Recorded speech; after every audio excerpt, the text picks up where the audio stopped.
নমস্কার বন্ধুরা, আমি সুপ্রিয়া আমার রান্নাঘরে আবার তোমাদের নিয়ে চলে এসেছি। এবার ডেলি ব্লগ দেবো, যা মাঝখানে কিছুদিন ব্লগ বন্ধ হয়েছে, তবে এবার আমি ডেলি দেব। আপনারা আমার ভিডিও দেখতে থাকুন, শেয়ার করুন, লাইক কমেন্ট শেয়ার করুন। আর আমি আজকে করব ডিমের কারি, এক নতুন ধরনের ডিমের কারি, অন্য ধরনের ডিমের কারি করব। এখানে নিয়ে নিয়েছি 4টে ডিম, এই যে 4টে ডিম সেদ্ধ করে নিয়ে নিয়েছি, পেঁয়াজ নিয়েছি, ক্যাপসিকাম নিয়েছি, আর এখানে আছে আদা, রসুন, টমেটো, কাঁচা লঙ্কা সব পেস্ট করা। পেঁয়াজটা পেস্ট নেই, পেঁয়াজটাকে কুচোনো আছে। আর এখানে নিয়েছি একটু গোটা গরম মশলা। এই দিয়ে করব আজকে ডিমের কারি। তাই চলো ডিমগুলো ভেজে নিই। আগে হলুদ দিয়ে হালকা করে ভেজে নিই। এই যে একটু হলুদ দিয়ে দিলাম।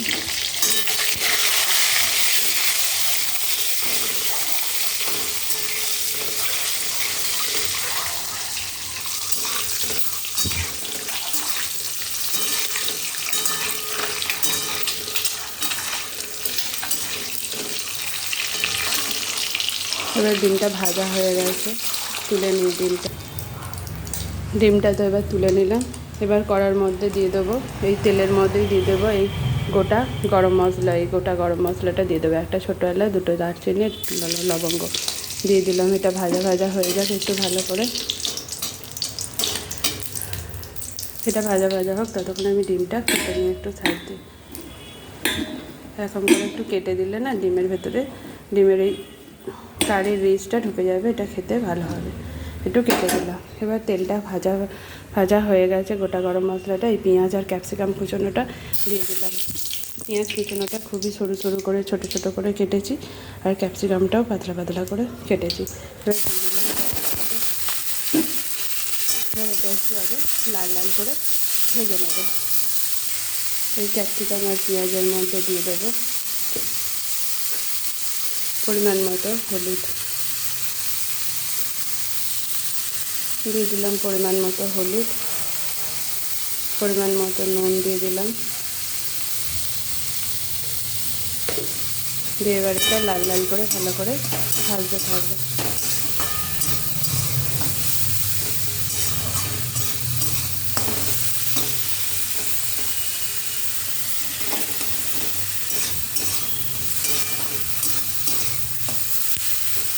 এই যে একটা কাঁচা লঙ্কাও ছিল, বেশি কাটা হয়নি, এটা এর মধ্যেই কেটে দিয়ে দিচ্ছি।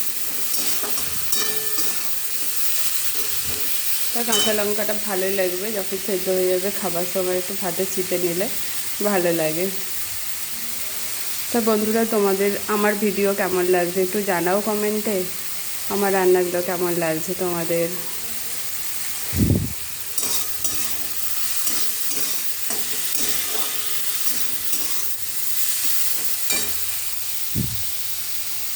তোমরা আমাকে যত লাইক কমেন্ট করবে, তত আমার ভিডিও দিতে ইচ্ছা করবে, বুঝতে পারবো তোমরা আমাকে কতটা ভালোবাসছো।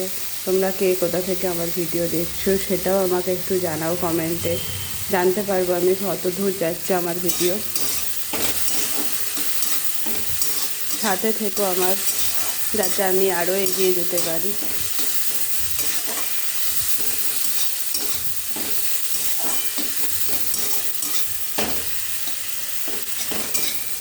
এবার ক্যাপসিকামগুলো একটু নরম হয়ে গেছে, পেঁয়াজটাও একটু লালচে বাদামি হয়ে গেছে।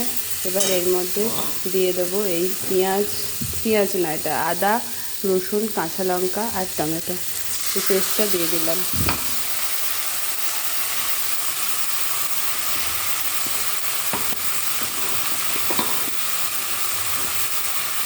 মিক্সি বাটিটা ধুয়েও দিয়ে দিলাম। আমি অবশ্য সব মশলা মিক্সিতেই করি, শিল বাটতে আর ভালো লাগে না, শিলে বাটতে ভালো লাগে না, মিক্সিতেই করে নিই। মিক্সিতেই মশলা সব করি, শিল বাটতে আর ভালো লাগে না, শিলে বাটতে ভালো লাগে না আসল কথা।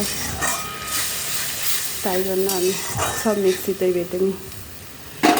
মশলাটা একটু ফুটে যাক, মিশে যাক, ততক্ষণ মশলাটা একটু চাপা দিয়ে দিই, তাড়াতাড়ি মিশে যাবে। একটু সিমে করে দিই, সিমে করে দিলে না চাপা দিয়ে তাড়াতাড়ি নরম হয়ে যায়, মশলাটা মিশে যায়, খুব সুন্দর হয়ে যায়। তাই একটু চাপা দিয়ে সিমে করে দিলাম। ঢাকাটা খুলে নিই।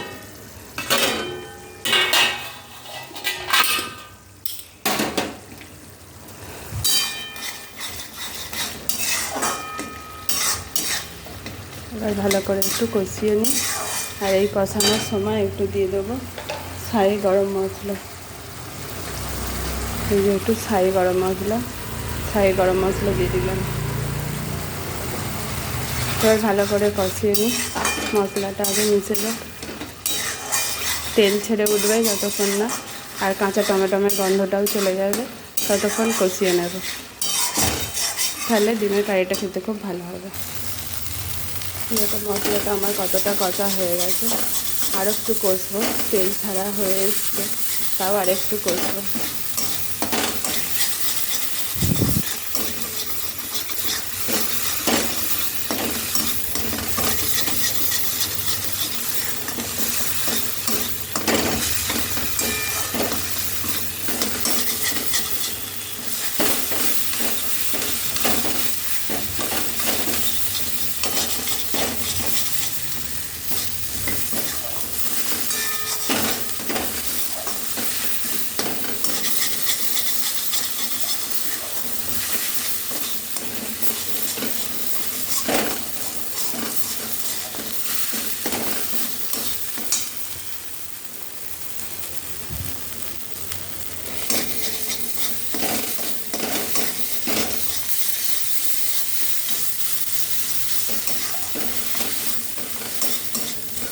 এবার এর মধ্যে একটু ডিমটা দিয়ে দিলাম। ডিমটা একটু এর মধ্যে কষিয়ে নেবো আগে।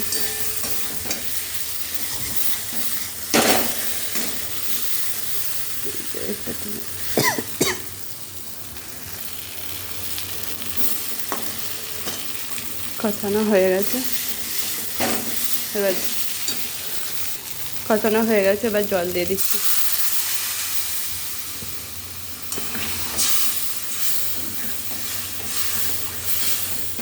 একটা ফেটে গেছিল ডিমটা ছেড়ে যাচ্ছে।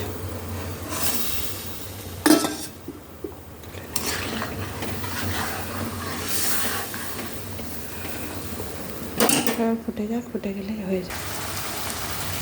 এই দেখো আমার ডিমের কারি রেডি, পুরো গায়ে মাখা মাখা হয়েছে। আজকে গরম ভাত, এদিকে ভাত হচ্ছে, গরম গরম ভাত আর ডিমের কারি। এই হলো আজকের মেনু, হয়ে যাবে ভালোই। আজকের মেনুটা ভালোই জমে যাবে। না এর সাথে আছে আরও অনেক কিছু। এখন কুমড়ো শাকের তরকারি আছে, আজকে ডাল আছে, আলু উচ্ছে ভাজা আছে, পটলের ঝাল আছে অনেক কিছু। তার সাথে এটা ভালো জমবে আজকে, গরম গরম ডিমের কারি আর ভাত। কার কার ভালো লাগে এরকম বলো, গরম গরম ভাত আর ডিমের কারি। আমার তো খুব ভালো লাগে, যতই গরম হোক আমার খাবার গরম গরম হলে খুব ভালো লাগে।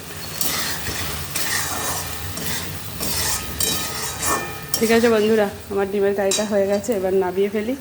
নাবিয়ে নিয়ে তারপর দেখাচ্ছি তোমাদের। এই দেখো আমার গরম গরম ডিমের কারি রেডি।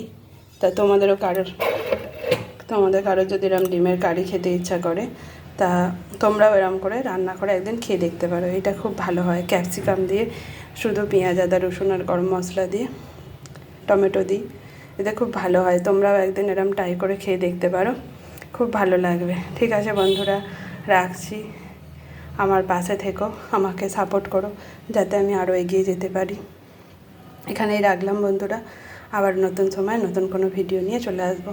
এরপর থেকে প্রত্যেক দিনই ভিডিও দেব, তোমরা দেখতে থাকো, আমার সাথে থেকো, পাশে থেকো, আমাকে লাইক কমেন্ট শেয়ার করো।